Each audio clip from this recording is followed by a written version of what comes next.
자, 윤리라 하는 것이 뭘까요? 이 네이버 사전을 찾아봤더니 사람으로서 마땅히 행하거나 지켜야 할 도리다. 윤리를 거꾸로 하면 뭐가 되나요? 이윤. 그렇죠. 아유. 스마트. 이윤이라 하면 장사 따위. 말이 장사 따위를 하여.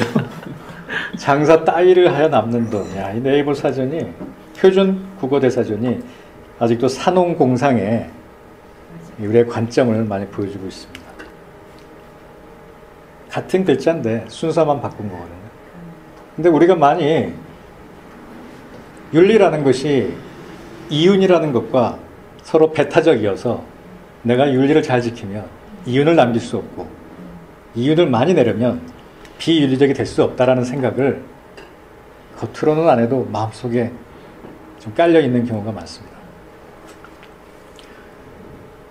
제 결론부터 얘기하자면 이 한 세미스터 10번을 할 건데 시험도 보고 중간고사도 보고 기말고사도 보면서 10번을 할 텐데 가장 주고 싶은 메시지가 결론이 이 모든 학기의 결론은 윤리와 이윤이 다르지 않다. 내가 윤리적인 한의사가 되는 것이 가장 돈도 잘 버는 한의사가 될 것이다. 라는 메시지를 주고자 합니다. 좋죠? 네. 사실 바른 길, 도덕, 이윤이라는 것은 이윤 창출 그리고 치료 효과랑 서로 잘 이어져 있습니다. 내가 바른 길로 의사의 길을 가면 돈도 잘 벌고 환자도 더 잘 낫고 왜 그런지 지금은 좀 막연하게 이해가 안 가더라도 우리 10주 끝나고 나면 더 신나가지고 내가 정말 바른 의료인이 돼야겠다라는 생각이 드셨으면 좋겠습니다. 결론이 뭐 이게 다 한 거나 똑같습니다. 이게 동감하고 이게 맞다고 생각하시면 안 해도 됩니다. 자, 왜 윤리학인가? 제가 첫 번째 했던 질문이에요. 왜 윤리학인가? 한번 생각해 봅시다. 자, 최근에 화제가 되고 있는 일이죠. 아시죠? 다 이 기사 보셨나요? 네. 구충제를 먹으면 암이 난다라는 온 도시에 퍼져져 있는데 지금도 먹고 있으면서 기적이 일어나고 있습니다. 하나님 고맙습니다 라고 메시지를 하고 있어요. 문제는 식약처는 구충 외의 목적으로 사용하는 것을 권장하지 않습니다. 안전이 우려된다라고 합니다. 뭐 약사회나 의사회에서도 같은 논리로 이제 먹지 말라고 하고 있죠. 구충제가 항암제 효과가 있었다면 이미 상업화됐을 것이다. 일반 의약품으로 일반화할 만큼 가치가 없다는 것이다. 다양한 임상실험을 거쳐서 부작용에 대한 다양한 가능성을 검토한 것이다. 하지만 이 경우는 그렇지 않기 때문에 전문가의 처방에 따라 먹어야 된다. 한마디로 너네들 먹지 마라 이런 얘기죠. 먹지 마라. 근데 제가 이 댓글들을 다 봤어요. 이게 요 기사에 달린 댓글들입니다. 다음에서 보니까 아스피린도 밝혀지지 않은 효과가 나중에 나왔듯이 이게 아예 의미 없는 효과가 아니라는 거 제약회사가 지금 알 텐데 미국에서는 암치료 임상실험 진행 중이고 특히 미국에서는 알벤다조 가격이 엄청 비싸다.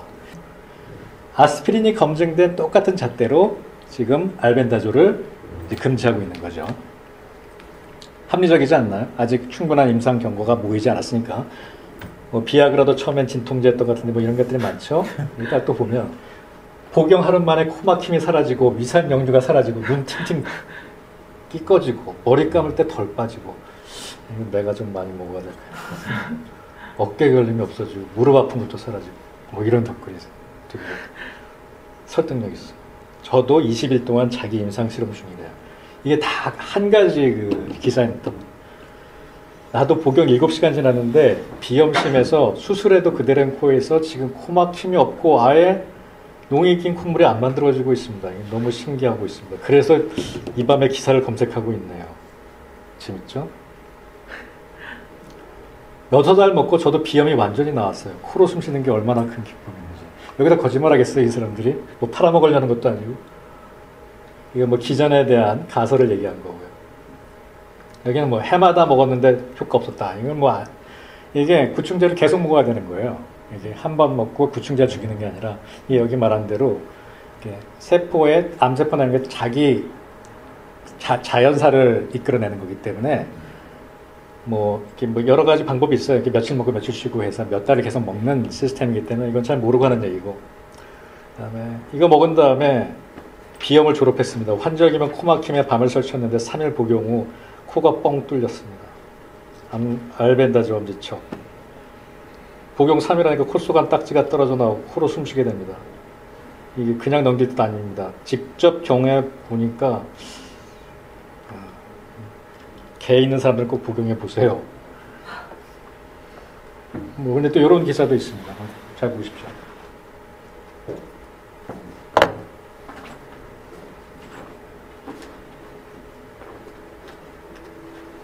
흥미롭죠?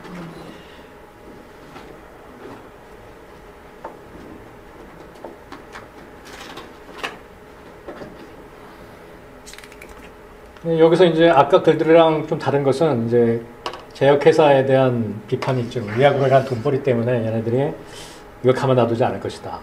나중에 그게 민간에서도 이걸 만들어야 된다. 가격도 가격이지만 유통에 개입을 할 것이다. 특히 미국은 이런 음모론에 대한 인식이 굉장히 예민하죠. 그리고 다시 이제 효과에 대한 발 뒤꿈치 각질이 없어지고 숙면을 하게 되고 아토피가 사라지고. 여기 또 음모론이 나옵니다. 모종의 혐의를 사게 될 것이다. 내 몸이 증명한, 이것마저 굉장히 중요한데 내 몸이 증명한다면 무슨 부작용을 걱정하는지 모르겠네. 말기암 환자의 생존이 아니길 당부합니다. 한번 생각해 봅시다. 제가 88년도에 한의대 들어갔을 때는 경희의료원이 뇌졸중 환자로 꽉 차 있었습니다. 늘 병상이 꽉 차 있었고 양방병원에서 나는 적자를 한방병원에서 메워줬어요. 근데 지금 경희의료원을 가보신 분 있습니까? 가보면 한방병원이 솔직히 환자가 굉장히 없습니다. 그리고 옛날에 학교 다닐 때는 그 외래 복도에 항상 환자가 꽉 다 서 있고 앉아 있고 우리들이 다닐 틈이 별로 없었는데 제가 얼마 전에 갔더니 복도가 아주 한산해요. 거기에는 이 뇌졸중이라는 것이 가장 큽니다. 왜냐하면 한방으로 입원하는 사람들의 70~80%가 뇌졸중이었거든요. 옛날에. 중풍으로 입원을 했고 그래서 친구과를 하건 간개내과를 하건 정신과를 하건 우리는 뇌졸중 전문이었어요. 왜냐하면 뇌졸중을 제일 많이 받기 때문에. 제가 수련한 병상도 뇌졸중 환자가 90% 정도였어요. 그럼 뇌졸중 환자가 오면 침을 놓으면 기가 막히게 잘 낫습니다. 그런데 왜 그럼 그렇게 환자가 없어졌느냐? 뇌졸중에는 골든타임이라는 것이 있습니다. 주위에 가족분 중에 뇌졸중 환자가 있으시면 잘 아실 겁니다. 뇌졸중이 생기면 골든타임 내에 빨리 가야 됩니다. 빨리 발견하고 치료를 해야 후유장애를 최소화할 수 있습니다. 역학보고서, 그러니까 통계적인 보고에 따르면 뇌졸중의 골든타임은 3시간 이내입니다. 3시간 이내에 병원에 오는 사람은 10명 중에 4명밖에 없었습니다. 뇌졸중이 발생 환자는 3시간 이내에 정맥내로 혈전 용해제를 투여해야 되는데 제 시간에 받은 사람이 굉장히 없습니다. 이런 지식이 환자들한테 알려지면서 일단 뇌졸중이 생기면 병원을 갑니다. 그리고 이게 사실이에요. 왜냐하면 뇌졸중이라는 것이 왜 생기는지는 간단하게 설명을 드릴게요. 정말 쉽게. 우리 몸은 다 피가 가야 먹고 살 수 있거든요. 근데 뇌로 피가 가는데 뇌로 가는 혈관이 막혀버리면 뇌의 일정 부분이, 막힌 부분이 죽게 되죠. 근데 당장 죽지는 않습니다. 우리도 숨 막히면 좀 살잖아요. 똑같이 그 세포들도 좀 살아있다가 이제 완전한 죽음에 이르게 되는데 그 골든타임이 3시간이라는 겁니다. 이 막힌 것을 빨리 뚫어주면 그 죽으려고 말랑말랑 하던 세포들을 다시 다 살려내서 후유장애를 최소화할 수 있는 거죠. 더 진행되지 않게 하고요. 그래서 이걸 골든타임이라고 합니다. 그래서 많은 병엔 골든타임이 있어요. 그 시간을 놓치면 신경손상은 모두 골든타임이 있습니다. 뭐 좌골신경통이든 카우다이콰이나든 대상포진이건 이런 신경병증들은 한번 망가지면 이 리버서블 하기 때문에 되돌리기가 어렵기 때문에 빨리 가서 이 손상이 진행되지 않도록 해주는 것이 필요하거든요. 그걸 골든타임이라고 해요. 근데 뭐 옛날에 80년대, 90년대에는 이런 지식들을 잘 모르고 있었고 환자들이 그냥 한방병원에 온 거예요. 제가 최근에 저희 부모님이 돌아가셔서 병원에 한국에 갔었어요. 근데 응급실에 제 옆에 한 할아버지 한 분이랑 간호사랑 엄청 싸우고 있는 거예요. 근데 저는 옆에서 안 들을 수가 없었어요. 싸우는 주제는 나는 팔다리가 지금 못 쓰겠는데 중풍이 와서 너네들은 팔다리엔 아무 치료도 안 하고 머리에 사진 찍고 머리에 치료한다니 내가 이거를 어떻게 하겠느냐. 나는 빨리 한의원에 가서 침을 맞아야겠다. 빨리 강북 세브란스로 오긴 했는데 갈라 그러시는 거고 간호사는 막 안 된다 그러고 그러다 결국은 간호사가 무슨 동의서를 갖고 오더라고요. 그래서 할아버지하고 할머니 시골에서 올라오신 것 같아요. 자녀분도 없고 이렇게 동의서를 받더라고요. 듣다가 이거는 아닌 것 같아서 죄송하지만 제가 한의사고 제가 이렇게 구글에 검색해보면 제가 많이 나와요. 뭐 제가 쓴 책도 나오고 논문도 나오고 그래서 보여드리면서 제가 그래도 꽤 유명한 한의사인데 지금 당장 가서 침을 맞는 것보다는 지금은 이 골든타임에 이 뇌에 있는 문제를 확실하게 뭔지 알아내시고 그 다음에 침 치료를 받으시면 늦지 않습니다. 그리고 그때도 또 충분히 효과를 볼 수 있습니다라고 간곡하게 설명했는데도 다시 한번 사진 좀 보자 그러고 잘 안 믿으시더라고요. 근데 어쨌든 제가 설득을 해서 이분이 다시 간호사를 불렀어요. 자기 있겠다고 그랬더니 간호사가 간다면서요. 아, 나 정말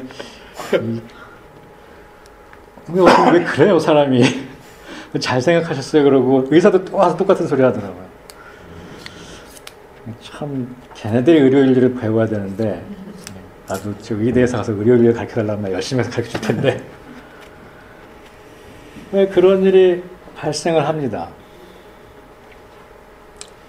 이런 것을 어려운 말로 뭐라 그러냐면 자율성의 원칙, 아까 강성구 선생님이 얘기하셨던 모든 국민은 신체의 자유에 대한 기본권을 가지며 이 기본권을 제한하기 위해서는 법률과 적법한 절차에 따라야 된다.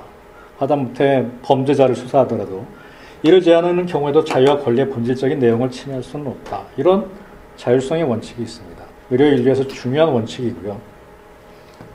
또 하나의 원칙은 온정적 간섭주의라는 말이 있습니다. 이 말을 들어보신 적이 있나요? 온정적 간섭주의. 온정적 간섭주의 뭐 교육학 이런 거에도 나오는 말이고 파터널리즘. 이게 굉장히 완곡하게 번역을 한 거예요. 온정적 간섭주의라는 게. 온정적 간섭주의라는 것이 파터널리즘은 내가 아빠니까 너는 내 말 들어야 돼가 온정적 간섭주의입니다. 자, 이게 뭐 이 영화에 나오는 장면인데 얘가 막 귀신 들려가지고 있는 것 같아요. 그러니까 엄마가 막 약을 먹이려니까 얘가 아니라 그러는 거예요. 엄마 내 생각엔 그 약 먹으면 더 아닌 것 같아 라고 얘기하니까 엄마가 부모는 나야 어서 약 먹어. 이게 온정적 간섭주의. 가장 쉽게 제가 온정적 간섭주의를 설명드린 거예요. 그걸 어렵게 말씀드리면 원래 부모가 자식을 보살피는 기본적인 원리와 실천을 뜻하는 것으로 개인이나 조직 또는 국가가 그들의 선호나 이익을 위해 어떤 사람의 자유나 자율성을 제한하고 그 사람의 의지에 반하는 행동을 하는 것입니다. 의사는 환자의 이익을 위하거나 환자에게 발생할 수 있는 위험이나 피해를 막기 위해 자신의 의학적인 판단에 따라 환자의 선호나 선택을 의도적으로 무시할 수 있습니다. 어려운 말로 이것을 온정적, 그러니까 내가 좋은 의도로, 선의로 간섭한다. 영어로 표현하면 굉장히 이렇게 볼드하게 파트너리즘. 내가 아빠니까 내가 알아서 할게. 라는 게 온정적 간섭주의예요. 그러면 강성구 선생님이 아까 말씀하신 알벤다졸을 먹어도 되느냐? 자율성에 맡기겠다. 굉장히 무책임한 이제 시각이 되는 거죠. 그런 시각은.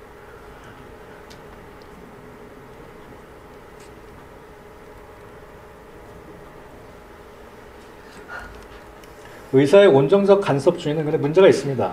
환자 간섭을 받음으로써 얻을 수 있는 이익, 그러니까 이 경우에 구충제 먹지 마 해서 받을 수 있는 이익, 혹은 너 여기서 치료 먼저 받아야 돼. 나 한방에 뭔지 모르겠지만 그게 중요한 게 아니라 지금 3시간 내에 뭔가 해야 돼 라는 게 온정적 간섭주의예요.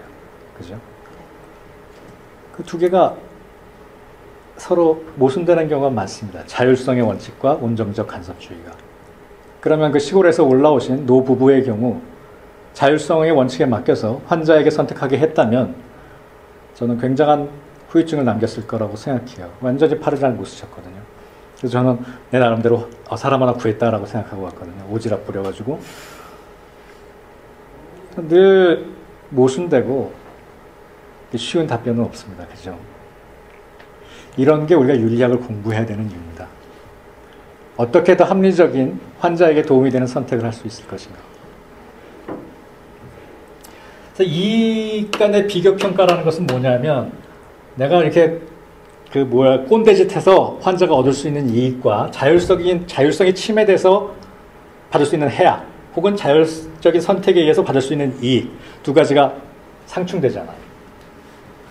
그런 경우에 간섭해서 얻을 수 있는 이익이 자율적으로 선택해서 얻는 이익보다 더 큰 경우에 온정적 간섭주의가 정당화될 수 있습니다.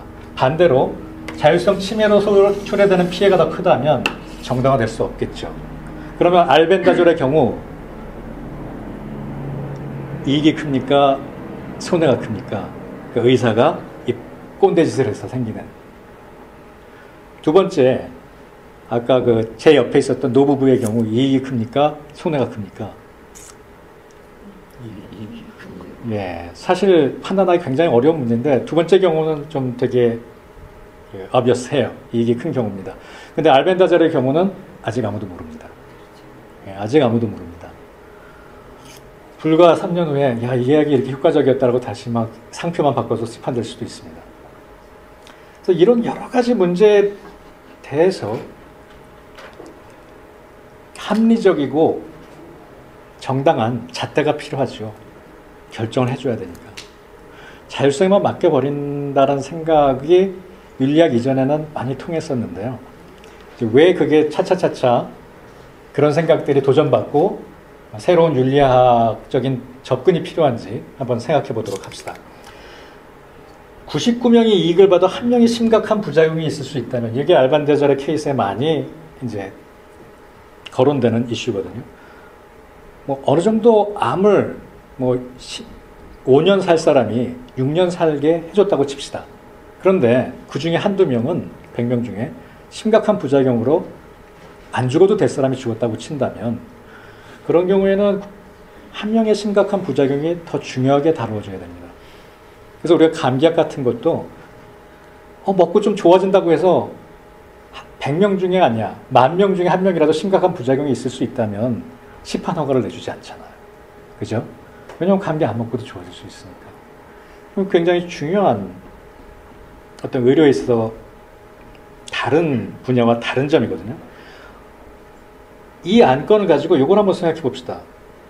우리가 여기 병원에서는 어떤지 모르겠는데 저는 직접 병원에서 겪은 일인데 옛날에 한의사 선생님들이 저희 선배님들이 고혈압 환자를 치료한다고 혈압이 막 160에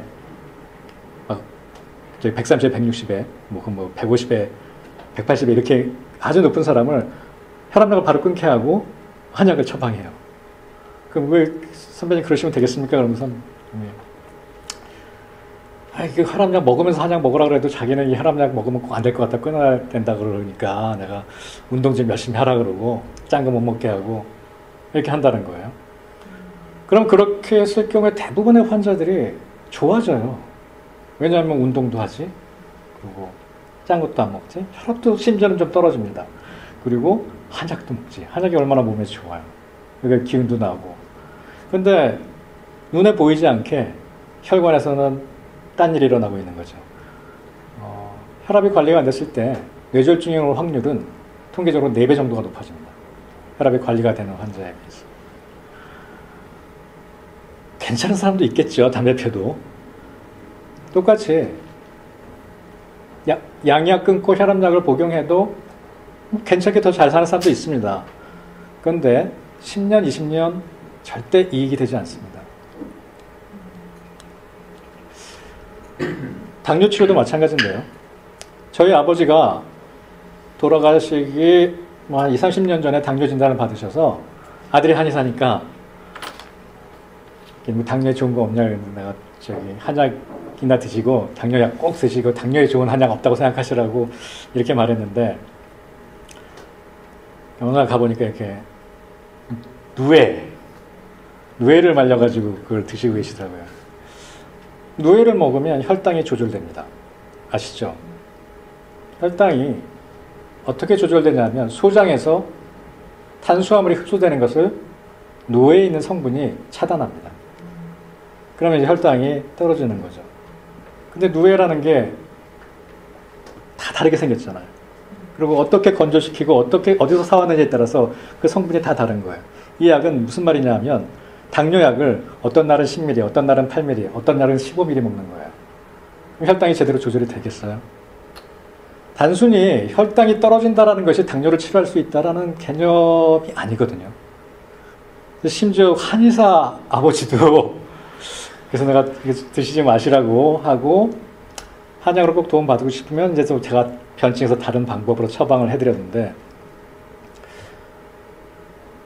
이런 게 지식의 불균형입니다. 환자와 우리 전문가 사이에는 지식의 불균형이 존재해요. 그래서 나쁘게 말하면 뻘짓을 많이 하죠, 환자가. 이상한 짓을 많이 합니다. 뻘짓을. 정말 제가 뻘짓이라고 완곡한 표현을 썼지만 의사들은 훨씬 더 심하게 말을 하죠. 미친 짓들. 굉장히 심하게 말. 선생님도 다 그럴 텐데요, 이제. 당뇨 치료나 고혈압 치료를 바로 중지하게 하는 것은 굉장히 위험한 일입니다.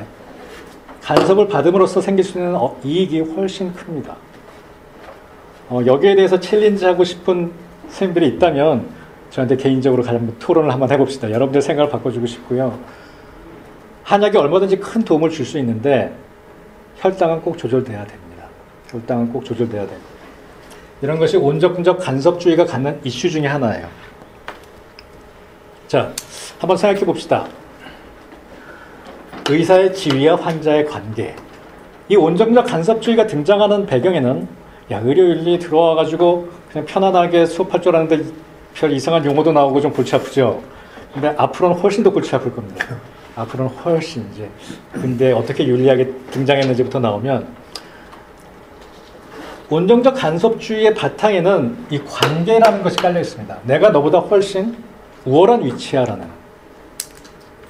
그러니까 아빠가 자식보다 훨씬 지능도 뛰어나고 경험도 많고 해야 자식의 행동을 통제할 수 있잖아. 의사가 버는 어떤 사회적 지위라는 것이 버는 돈과 완전히 비례하는 건 아닙니다, 분명히. 근데 거기에 따라서 의사 환자의 관계도 달라집니다.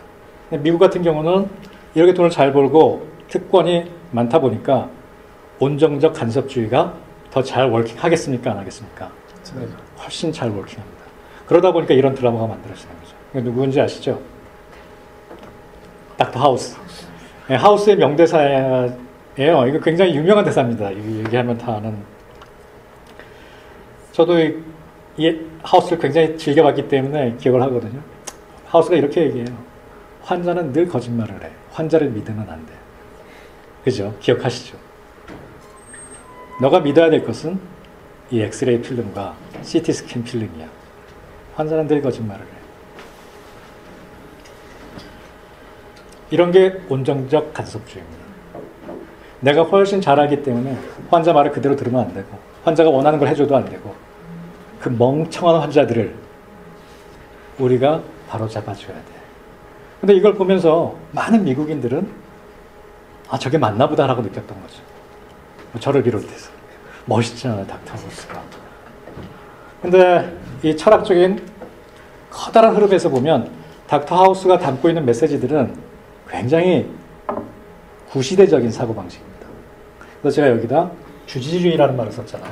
근대 철학의 찌꺼기라는 말을 좀 과감하게 썼는데, 주지주의라 하는 것은 이성을 최우선에 놓는 겁니다. 그러니까 닥터 하우스처럼 환자의 감정 따위는 믿어서는 안 돼.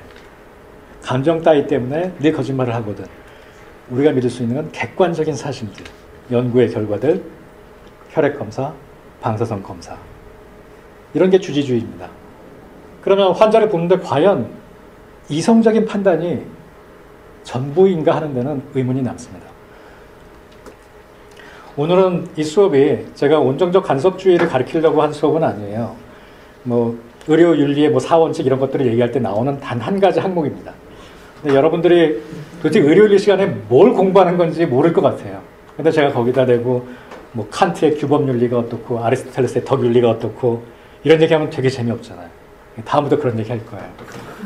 그 전에 의료윤리 통해서 우리가 과연 어떤 것을 생각하고 어떤 것을 배워볼지 제가 인트로덕터리 클래스를 하는 겁니다. 여기 보시면 병에 대해 친절히 설명해주는 의사, 치료 성과도 좋을까라고 되어 있어요.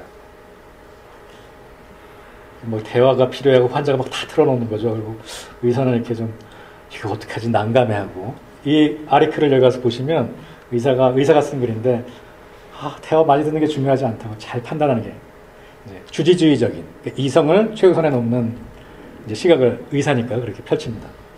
그다음에 여기는 이제 환자의 태도인데 막 호통치죠 환자한테. 근데 밖에서 듣고 야, 저 사람 되게 잘하는 의사인가 보다. 그리고 의사가 반말 찍찍하고 그러면 되게 훌륭하신 분인가 보다 하고 이런 식으로 생각하는 마음이 있다란 말이에요.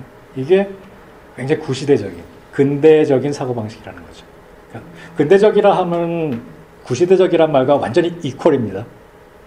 여러분들 자꾸 헷갈리시는데 모더니즘은 현대에 대비되는 말입니다. 그러니까 우리가 산업혁명과 이런 것을 겪으면서 근대화됐죠. 전 근대를 근대화시켰지만 지금은 탈근대의 시대입니다. 그래서 이거를 영어로 포스트 모던이라고 하죠. 포스트 모던을 대체할 만한 어떤 도미넌트한 사조가 나온다면 이름이 또 바뀌겠죠. 어떤 합리주의라든가 뭐 다른 말로 바뀌겠지만 아직까지는 탈근대라고밖에 불리고 있지 않습니다. 이게 다 근대적인 사고방식이에요. 그래서 근대라 함을 되게 업투데이트된 이라고 생각하시면 안 됩니다. 근대라고 제가 표현하는 건 다 고리타분한 시대에 뒤떨어진을 의미합니다.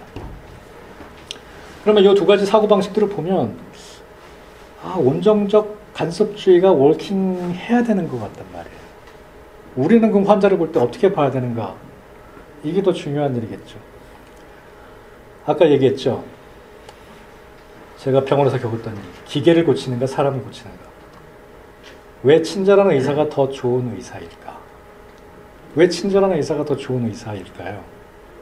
과연 친절한 의사가 치료 효과가 더 좋을까요? 예, 사람에 따라서 뭐 어떻게 다르죠? 옛날 어른들이나 그런 분들을 보면 좀 더 강압적으로 했을 때 잘 들으시는 분들 또 이렇게 젊은 분들은 또 다르게 접근을 해야 되거든요. 이게 친절한 거예요. 이게 강압적으로 하는 것도 친절한 거예요. 일단 신경을 엑스레이랑 이것만 쓰는 게 아니라 이 환자의 배경이 어떻고 내가 이 환자를 어떻게 다루어서 컴플라이언스를 이끌어냈지. 컴플라이언스란 말을 아시는지 모르겠는데 제가 많이 쓸 겁니다. 굴종이라고 한국말로 번역하거든요. 근데 의학에서 많이 쓰는 용어예요. 그러니까 환자가 어떻게 나를 잘 따라오게 만들 수 있는가. 선생님이 말하는 게 친절입니다. 그런데 자동차는 벤츠가 왔다고 내가 더 친절할 필요도 없고 내가 잘 고치기만 하면 자동차는 잘 고칠 수 있어요. 자동차한테 내가 예쁘다 한다고 더 잘 자동차가 고쳐지지 않습니다. 얼마나 내가 더 잘 고치느냐의 문제만 남죠. 사람은 망가진 자동차나 망가진 기계와 다르거든요. 의사가 환자한테 용기를 주고 안심하게 해주고 또 의사를 잘 따라올 만한 여러 가지 시도들을 같이 해주면 당연히 환자가 더 잘 낫습니다. 그죠? 한약의 특징이 사람한테 자연 치유력이 있다고 생각하잖아요. 근데 의학은 근대 의학은 요즘의 현대 의학은 그렇지 않은데 근대 의학은 사람을 망가진 자동차와 비슷하게 생각했어요. 그래서 이런 주지주의적인 시각이 도미넌트했던 겁니다. 하우스처럼. 환자가 뭘 알아. 내가 이 엑스레이 보고 잘해서 이 데이터를 가지고 치료하는 게 중요하지. 딱 자동차를 고치는 치료 태도였던 거죠. 그리고 환자를 무시한다든지 환자의 자율성을 무시한다든지 하는 것들이 너무나 당연하게 받아들여졌습니다. 하지만 지금은 어때요? 아까 알벤다졸 사태를 보니까 환자들이 이렇게 만만하지가 않아요. 그렇죠? 그 환자한테 그냥 호통친다고 끌고 갈 수 있는 것도 아니고 우리 한의사로서도 마찬가지고 뭐 어떻게 환자의 자연 치유력을 잘 높이고 환자가 치료에 잘 따라올 수 있게 할까? 또 의학의 중요한 영역이라는 거죠. 근대 의학에서 무시했다. 그죠? 제가 가장 안타까운 것은 요즘엔 한의사들까지도 여기 근대 의학의 흐름을 쫓아가요. 그래서 딱 맥만 보고 자기가 먹어 30만 원이야. 그 설명도 안 해주고 권위주의적으로 혹은 내가 뭐 환자 비위 맞출 일 있어? 나는 침을 얼마나 잘 놓는데 침을 딱 잘 놓고 또 약을 또 기가 막히게 줘주면 그게 전부인 줄 아는 한의사들이 있어요. 간호사도 마찬가지예요. 간호사가 원래 널싱하는 직업인데 널싱은 안 하고 새끼 의사 흉내만 내요. 환자들을 무시하고 자기가 하는 프로시저들. 나는 간호사지만 수술도 할 수 있어. 내가 처방을 다 낼 수 있어. 이건 사실 중요한 가치가 아니거든요. 그런 것을 높은 가치에 놓는 것이 주지주의입니다. 이성을 맨 위에 놓는 거. 하지만 감성은 무시해버리고. 왠지 감성 따지면 문과 다 죽어 막 이런 거. 되게 좀 무식한 것 같고. 그게 이제 근대적인 사고방식인 거예요. 그러니까 근대적이라 하면 구태의연한, 오래된. 그것들이 근대사조, 잘못 썼네요. 합리주의, 뭐 과학혁명, 이런 것들로 대변되는 사상들입니다. 우리는 특히 한의사로서는 이런 관점들을 지양하고, 그러니까 버리고, 어떻게 환자한테 더 인간적으로 다가갈 수 있고, 그것을 더 합리적으로 체계화할 수 있는 것인가. 한의학에서 가장 큰 문제점이 그래 우리는 몸과 마음을 다 같이 고쳐 혹은 사람을 기계로 보지 않아 라고 맨날 말로는 떠들어요. 근데 어떻게 하고 가서 보면 의사보다 더하게 그 환자를 무시하기도 하고 또 돈만 보기도 하고 자기는 합리적이라고 생각해. 침을 잘 놓고 약을 잘 쓰고 하는 게 한의학의 전부인 줄 안단 말이에요. 이게 아주 근대적인 사고방식입니다. 자, 다시 한번 얘기해 봅시다. 고혈압 약을 끊고 한방 치료를 원하는 환자. 자, 그래서 제가 제목을 탈근대 시대, 이제 끝나갑니다. 빨리 끝낼게요. 의사의 역할과 윤리. 자, 이제 이 현대입니다. 이제 새로운 시대를 맞이했어요. 여러분들은 의료윤리를 통해서 최첨단의 의학 사조에 한 걸음 다가서는 겁니다. 근데 원래 그래요.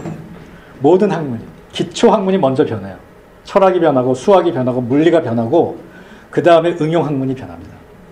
의학은 굉장히 응용 학문이에요. Applied Science. 그래서 애들이 좀 멍청해 의사들이다. 저를 포함해서. 그러니까 이미 사회과학이나 인문학에서 일어났던 변화인데 이 탈근대와의 사조가 의학도 점차 변하고 있습니다. 연구부터 변하고 임상도 변하고 특히 한의학은 이 탈근대 시대의 의학에 제시할 수 있는 여러 가지 좋은 사상들이 많습니다. 한의학 속에. 아주 보물과 같은. 이런 것도 같이 한번 얘기해 보도록 할게요. 의료 서비스의 특징은 공급자 중심의 서비스라는 것이 특징입니다. 근데 이게 소비자 중심의 서비스로 바뀌어가고 있죠. 병원들이 옛날에는 잘 꾸며놓을 필요도 없었는데 요즘은 호텔처럼 꾸미잖아요. 이게 소비자를 어떻게 만족시켜줄까? 자본주의가 되다 보니까.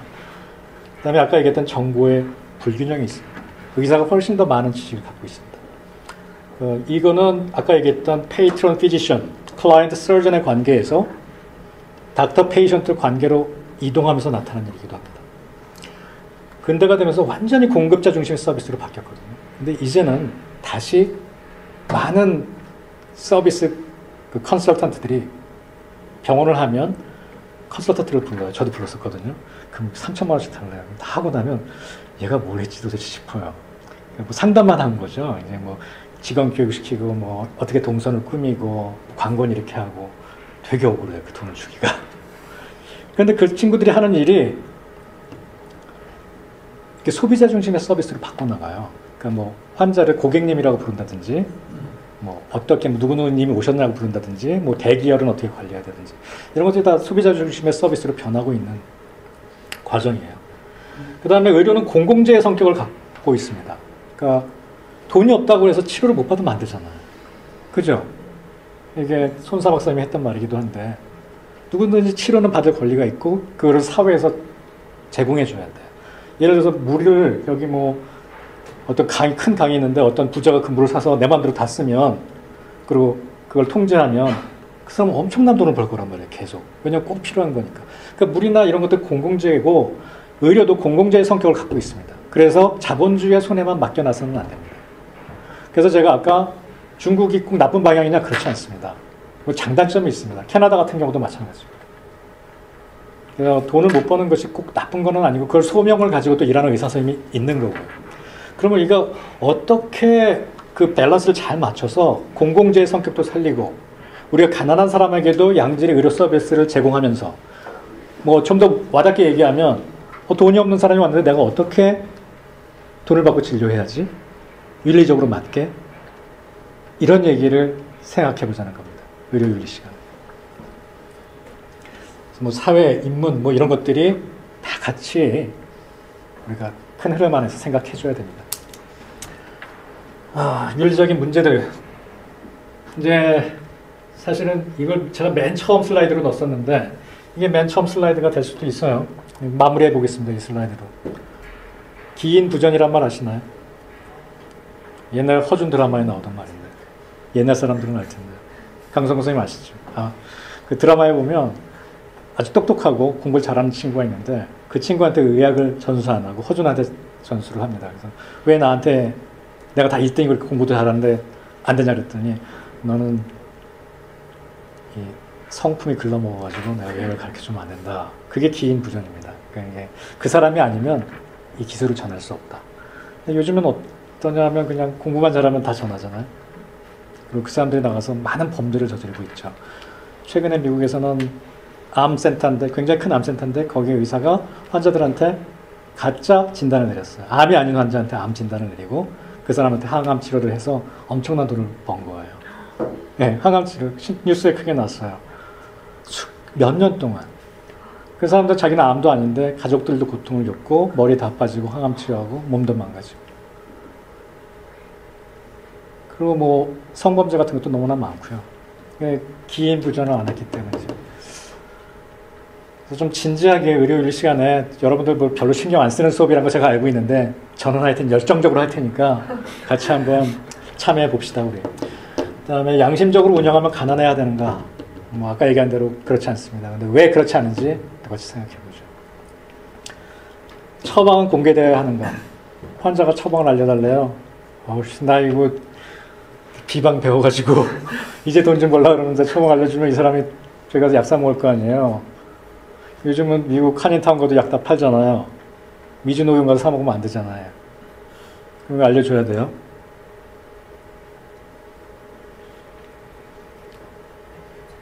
알려줘야 돼요. 뭐 저랑은 좀 생각이 다른데 무엇이 윤리적으로 맞을지 생각해보죠. 왜 알려줘야 된다고 생각하세요? 저한테 약을 먹고 똑같은 효과가 날지는 모르겠습니다만 일단 알아야 될 권리가 나는 의사니까. 근데 이사 사람이 딴 데 가서 내가 준 것 같은 그런 양질의 약을 제대로 수치 법제를 해서 먹을까요? 수치 법제란 말 뭔지 아시죠? 같은 퀄리티 약을 먹을 수 있어요. 그리고 그걸 먹은 다음에 이 약을 먹어서 내가 잘못되면 그에 대한 책임을 나한테 물을까요? 또 그 약을 내가 봐가면서 맥을 봐가면서 적정 시점에 끊어줘야 되는데 이 친구가 계속 그걸 더 먹어서 생기는 부작용은 내가 또 책임을 져야 되는 문제인가요? 좀 쉽지는 않죠. 제가 알려주는 게 나쁘다는 건 아닙니다. 예. 선생님만 이렇게 같이 저랑 수업하는 것 같아서 제가 고맙습니다. 원래 되게 조금이면 제가 막, 되게 저는 막 꿈에 부풀었어요. 4-5명 놓고, 열심히 막 토론하고 가열차게 수업을 진행해 보려는데, 이렇게 많아도 또 열심히 참여해주면 우리 한번 해봅시다. 고민해 봅시다. 윤리적으로 어떤 것이 맞는 선택인지. 또 모든 사람에게 약값을 똑같이 받아야 하는가. 똑같아야 되나요? 백화점처럼 전까지 가난한 사람한테 적게 받고 부자한테 많이 받으면 안 되나?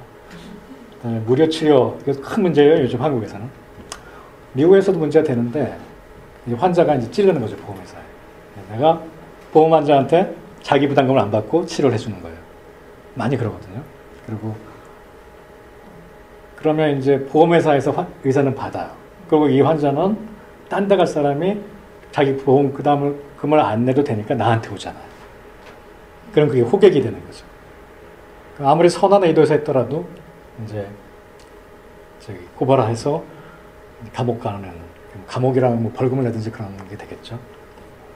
그 다음에 뭐 아까 얘기했던 어디까지가 폭리이고 어디까지가 적정이윤인가, 내 약값을 과연 얼마나 받아야 되는가, 이런 생각하시기는 좀 이른가요? 여기 한의학 공부한 지 1년 이내이신 분도 있나요? 좀 있네요. 예.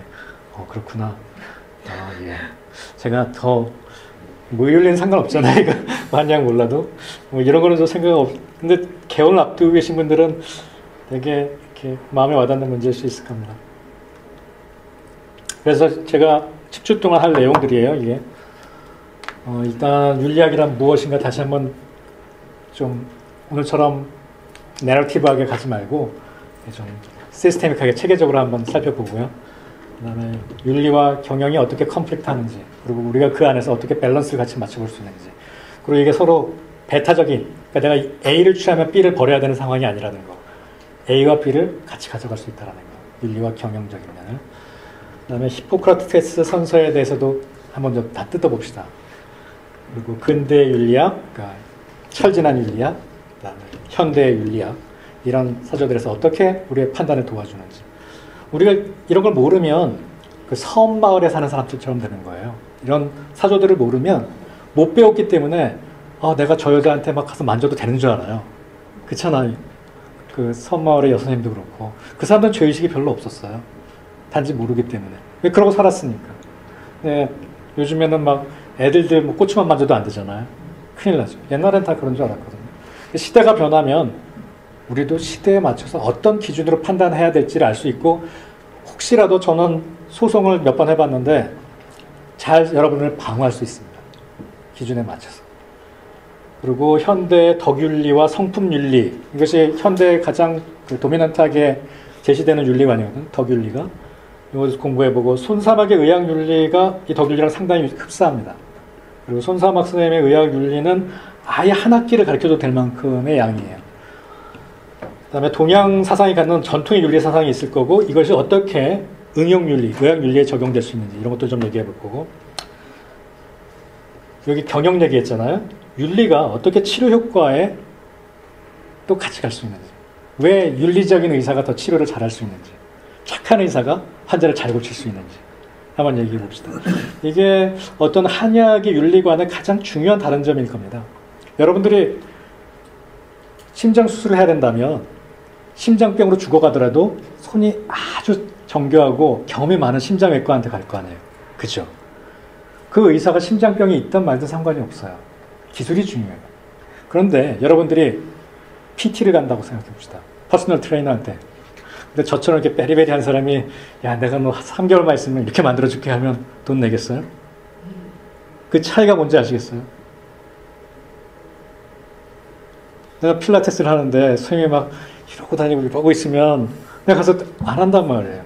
이 사람이 먼저 어떤 수준 이상의 가지고 있어야죠. 그죠? 한의학은 어때요? 서전에 가까워요? 퍼스널 트레이너에 가까워요? 모르겠어요. 하여튼 이것도 생각해 봅시다. 예, 그게 한의학이 갖는 손사박 선생님이 얘기했던 수양론이기도 하고요. 아리스토텔레스가 설득을 하려면 세 가지가 있어야 된다고 그랬거든요. 첫 번째가 에토스. 그 다음에 로고스. 그 다음에 파토스. 이렇게 세 개가 다 있어야만 이게 수사학이죠. 아리스토텔레스의. 로고스는 뭐예요? 왜 모른 척해요? 네. 이제 로직, 논리가 있어야죠. 말하는데 이성적인 거죠. pathos, 감정을 움직여야죠. pathic, sympathy, empathy, 감정을 움직여야 됩니다. 논리적이고 감정을 움직여야 돼요. 이게 주지주의에는 빠져있는 태도입니다. ethos가. ethos가 뭐죠? pathic, logic, ethic. 이게 윤리입니다. 윤리. ethic, ethic, logic, pathic, ethic. 우리가 해야 될 게 이 ethic인데요. 그래서 아리스토텔레스의 그 덕윤리가 이 손사막의 의학 윤리가 이어지는 게 성품이 있어야지 이 말을 들을 거라는 얘기입니다. 내가 아무리 똑똑해서 수학을 가르쳐도 내가 성품이 올바르지 못하면 너 말은 설득력이 없다는 얘기입니다. 근데 근대주의적에서는 이게 상관없어요. 내가 심장이 약해도 심장 수술을 하는 것처럼 자동차를 고치듯이. 하지만 한약은 좀 다르거든요. 그래서 여러분들이 잘 살고 건강하고 제대로 살면서 환자도 제대로 살게 길을 이끌어줘야 되는 게 에토스, 로고스, 파도스만이 아니라 이 에틱스를 공부하는 중요한 이유 중에 하나예요. 서양에는 없는 개념이에요. 그래서 의료윤리 시간에 우리가 서양 의료윤리에는 이런 게 없죠. 그러니까 자기를 수양하는 거에 대해서 의사가 수양하고 환자를 수양하게 하는 것이 의료윤리의 한 분야가 됩니다. 예, 어떻게 우리를 잘 수양해야 될 것인가. 예, 이것도 한번 넣어볼 거예요. 이건 제가 한번 책을 한번 써보고 싶은데, 그 다음에 뭐 환자의 동의서를 받는 문제, 이런 것들 뭐 세세하게 실제적으로 경영과 관련 있는 것과 그 펀더멘탈한 기본 이론을 균형을 잡아가면서 같이 한번 열심히 공부해 봅시다.